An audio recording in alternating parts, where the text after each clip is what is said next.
The laptop sailed through the air in slow motion, my niece's laughter echoing as it tumbled toward the crackling fire pit. My daughter Vanessa's artwork, 3 months of portfolio pieces for her design school application, flashed before my eyes. The metallic thud as it hit the coals sent electric shocks through my fingertips. "That'll teach her not to show off," my sister Natalie declared, champagne glass raised in mock toast. My parents chuckled from their deck chairs, the firelight dancing across their approving faces. Vanessa's hand gripped mine so hard I felt bones shift. Her breathing came in short, silent gasps as we watched her future literally melt. The plastic warped, bubbled, and blackened. My family waited for the explosion, the tears, the scene they'd orchestrated. Instead, I smiled. The laughter died instantly. "My name is Phoebe. I'm 41 and a surgical nurse. This is the story of how I cauterized a family wound that had been bleeding for 20 years. Growing up with Natalie meant living in her shadow. She was 3 years older, effortlessly popular, and our parents' undeniable favorite. When we shared a room, she'd draw invisible lines down the middle, her side always larger, of course. When I achieved anything, she'd find ways to diminish it. They probably felt sorry for you," she'd whisper after I won academic awards. I'd learned to live with the small cuts, the backhanded compliments about my house. Quaint. The comments about my career choice. Noble to pick something stable over something ambitious. The remarks about my husband. "He's so loyal, like a good dog." David and I had separated 2 years ago, but I never bothered correcting their assumptions. Why give them another target? But Vanessa was different. My daughter had her father's artistic talent and my precision. At 17, she'd already sold digital designs to 2 gaming companies. The laptop wasn't a luxury. It was her future, purchased with 6 months of overnight shifts, careful budgeting, and skipped lunches. The annual family barbecue at my parents' lake house was supposed to be a celebration of Vanessa's early college acceptance. Instead, while we adults were drinking on the deck, Natalie's twins had grabbed the computer from Vanessa's backpack. Their mother's nod of approval was all they needed before tossing it into the flames. Now, across the fire pit, my smile grew wider as the silence stretched uncomfortably. My father cleared his throat. My mother's champagne glass froze halfway to her lips. "Is something funny, Phoebe?" Natalie finally asked, her voice tight. "Just thinking about consequences," I replied, my tone hospital calm, the same voice I use before telling patients bad news. "Oh, lighten up," my father huffed. "Kids will be kids. You spoil Vanessa anyway." I turned to him with surgical focus. "And what exactly did I spoil her with, Dad? The extra shifts I worked while you complained about your property taxes, the lunches I skipped while you took Natalie's family to Aspen?" My sister rolled her eyes. "Here we go again with the martyr act. It's just stuff, Phoebe. Get over it." I nodded slowly. "You're right. It's just stuff." I stood, taking Vanessa's hand. "We're leaving now. But first," I pulled out my phone, opened my banking app, and held the screen up as I pressed transfer funds. "What are you doing?" my mother asked, her voice suddenly anxious.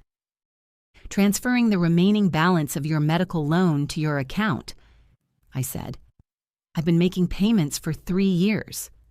Consider it paid in full as of tonight." My father's face paled. "But the terms, we can't afford." "The consequences," I reminded him softly. "Also, Natalie, I've informed the school board I can no longer coordinate the fundraiser that's been paying for the twins' private school tuition assistance." I smiled at her children, who suddenly looked less smug.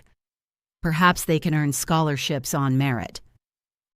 Natalie's champagne glass slipped from her fingers, shattering on the stone patio. "You can't do that." "I already have." I helped Vanessa gather her belongings. "Oh, and Mom, your standing hair appointment that mysteriously gets paid every month? I've canceled the automatic payment." My mother's hand flew to her salon-perfect hair. "But consider tonight the end of my family subsidy program," I said, guiding Vanessa toward the car. "You've all been living on my generosity while treating me like I'm nothing. That arrangement is over." The drive home was silent until Vanessa whispered, "They'll hate us now." "They already did," I replied. "The difference is, now they'll have to hate us without our money." Back at our modest 2-bedroom house across town, I explained everything to Vanessa. How for years I'd been the family's silent financial backbone, stepping in after my father's business failed 5 years ago. How I coordinated the school fundraiser as a board volunteer specifically to help Natalie's twins. How I managed accounts my family didn't even know existed. The revenge unfolded in quiet, systematic waves over the following weeks. No dramatic scenes, just the steady collapse of the safety nets I'd been providing. Natalie's twins discovered their private school tuition hadn't been paid when they were called to the office. My sister's frantic calls went straight to voicemail. Through a former colleague who still worked at the school, I heard about the twins being pulled aside by the administration, finally facing consequences for their actions. My parents found themselves scrambling to refinance their house when the loan suddenly came due in full. The family vacation home, which I'd been paying the taxes on for years without recognition, received a notice of delinquency. I knew because my father's panicked voicemails mentioned the certified letter they'd received from the county tax assessor. The fallout came 3 weeks later when they ambushed me in the hospital parking lot after my shift. Natalie's mascara tracked down her cheeks.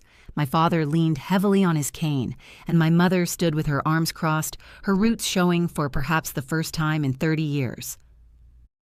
"You've destroyed this family," Natalie hissed. I unlocked my car calmly. "No, I just stopped allowing you to destroy me." "We're drowning in bills," my father said. "The bank called about the lake house."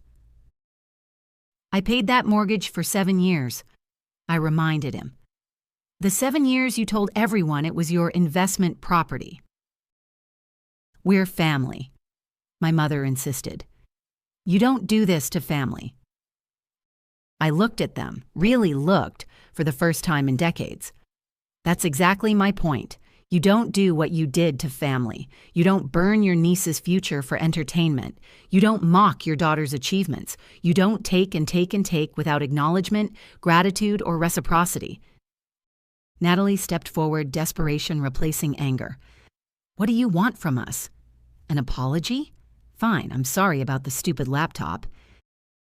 "I don't want anything from you anymore," I said, the realization washing over me like cool water. "That's the point. I'm free." I drove away, leaving them standing in the parking lot, suddenly visible to each other without me as their common enemy, their emotional punching bag, their financial crutch. That weekend, 2 days after the hospital confrontation, I took Vanessa to buy a new laptop. Better. Faster, with expanded memory and professional-grade design software. As she set it up in her room, I noticed something on her desk, a small piece of warped, blackened metal. "What's this?" I asked, picking it up. "Part of the old laptop I found in the fire pit the next morning," she said. "I'm keeping it." "As a reminder of what they did?" I asked, my throat tightening. She shook her head. "As a reminder of what you did, how you stood up for us." She looked up, eyes clear and determined. "I'll never let anyone treat me the way they treated you." In that moment, watching her fingers fly confidently across the new keyboard, I realized the true revenge wasn't cutting them off. It was cutting myself free. The family pattern stopped with me. It would never touch my daughter. Over the next few months, I heard through mutual acquaintances that my parents had been forced to sell the lake house to cover their debts. They'd attempted to call me several times, but I maintained my distance, focusing instead on helping Vanessa prepare her college applications. 6 months later, Natalie appeared at my door unannounced. She looked different, thinner, with cheaper clothes and a humility I'd never seen before. "The twins are on academic probation," she said without greeting. "The school says they need to improve or they'll be expelled." I waited, saying nothing.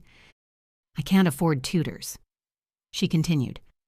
"And I know Vanessa is good at—" "No," I said simply. She blinked. "You haven't even heard what I—" "I don't need to. The answer is no." I kept my hand on the door. Figure it out yourself, Natalie. That's what I've always had to do. She stared at me, and for a brief moment I saw something like respect flicker across her face. Then it hardened into the more familiar contempt. You've changed. I smiled, the same smile I'd worn across the fire pit as the laptop burned. Yes, that's the whole point. I closed the door gently but firmly, turned the deadbolt, and went back to the kitchen where Vanessa was working on her college applications. She glanced up at me. Was that worth it? She asked. I touched her shoulder. Yes, because justice doesn't need to scream or rage. I looked at the small piece of blackened laptop she kept on her desk as a talisman. Sometimes it just smiles. My parents never returned after that final attempt by Natalie. Last I heard, they'd moved to a smaller house in another state, their financial reality finally matching the image they'd presented to others. As for me and Vanessa, we moved forward, our relationship with the rest of the family permanently severed, but infinitely healthier for it. Before you go, here's a quick bonus for sticking around. If you love learning and growing like I do, you need to try audiobooks. I've got an exclusive deal with Audible. Your first month is completely free. That's access to over 500,000 titles, zero cost to you. All the details are waiting in the description. Don't miss this one.